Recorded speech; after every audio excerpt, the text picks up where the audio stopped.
Welcome to my channel. ఈ రోజు కార్తీక అమావాస్య పోలి స్వర్గం. దీనికంటూ ఒక కథ ఉంది. పూర్వం ఒక పల్లెటూరులో ఒక చాకలి కుటుంబం జీవిస్తూ ఉండేది. వారికి 7 కుమారులు, 7 కుమారులకు 7 భార్యలు ఉండేవారు. ఆ 7 భార్యలలో చివరిదైన పోలి అనే అమ్మాయి కలదు. ఆమె చాలా బీద కుటుంబం నుంచి వచ్చింది. అందువల్ల అత్తగారు పోలిని కొద్దిగా వివక్షగా చూస్తుండేది. ఒకానొక కార్తీక మాసమున అత్తగారు మిగిలిన 6 తోటికోడళ్లు మొత్తం పని అంతా పోలికి అప్పగించి నది స్నానానికి వెళ్తుండేవారు. మొత్తం పనివారమంతా పోలి చూస్తుండేది. కార్తీక మాసం చివరి రోజున అనగా కార్తీక అమావాస్య రోజున పోలి అనుకుంది, నేను కూడా నదికి వెళ్లి స్నానం చేసి దీపం వదిలిపెట్టాలి అని మనసులో కార్తీక మాసం అంతా అనుకునేది. అయినప్పటికీ అత్తగారికి తోటికోడళ్లకు భయపడి వెళ్ళలేకపోయింది. కార్తీక అమావాస్య రోజున అత్తగారు 6 తోటికోడలు నది స్నానానికి వెళ్లేటప్పటికి పోలి అనుకున్నది, నేను కూడా కార్తీక మాసం అంతా కూడాను ఒక్క దీపం కూడా వెలిగించలేకపోయాను. ఈ రోజు అమావాస్య కనుక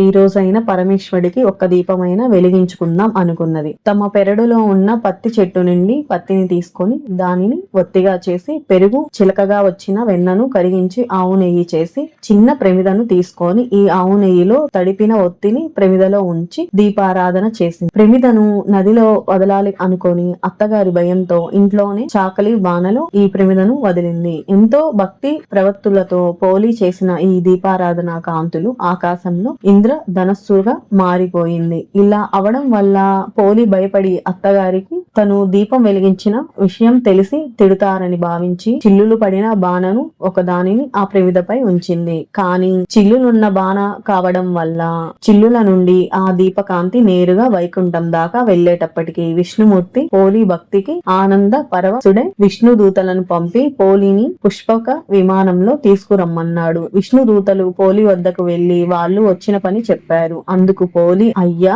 నేను ఈ కార్తీక మాసం అంతా దీపారాధన చేయలేదు. ఈ అమావాస్య నాడు మాత్రమే దీపారాధన చేశాను. నేను కాకుండా మా ఊళ్ళోనే పేరు గల వారు ఇంకా ఉన్నారు. మీరు పొరపడి నా వద్దకు వచ్చారు అని అన్నది.